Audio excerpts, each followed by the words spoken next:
Souffleur de verre, ça vous parle? Non? Ça tombe bien, on a 3 minutes pour vous expliquer.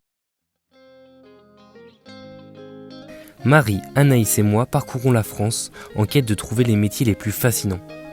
Et aujourd'hui, nous allons voir un souffleur de verre à la flamme. Notre destination du jour, Triel-sur-Seine, dans les Yvelines, où réside notre souffleur de verre. Êtes-vous prêt à en prendre plein les yeux? Voici la magie du verre et du feu.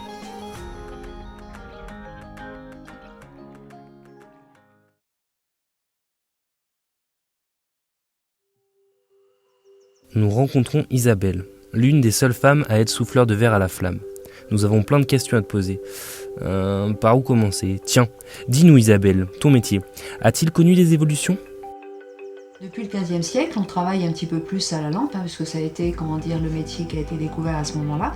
Et puis, ça a évolué vers le travail effectivement au chalumeau et le travail à la flamme.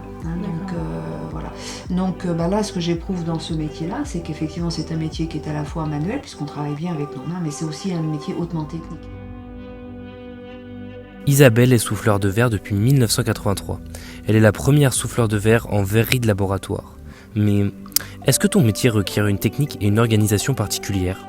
Le verre, lui, il faut vraiment être sûr de ce que l'on fait et avoir toutes les préparations et tout son environnement préparé à l'avance pour pouvoir réaliser la pièce. On n'est pas dans l'aléatoire avec le verre.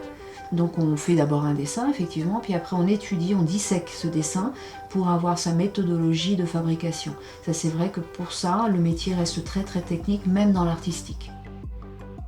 Souffleur de verre est un métier nourricier car il est hautement technique.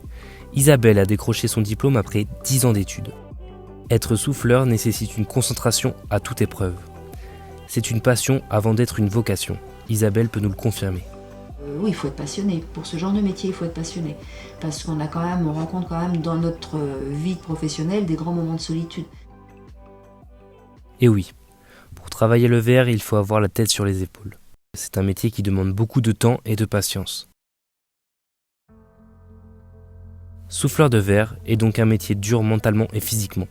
On a été impressionné par les gestes techniques d'Isabelle et pour le coup, on en a pris plein les yeux. Merci pour ce moment unique. Marie, une dernière question pour Isabelle?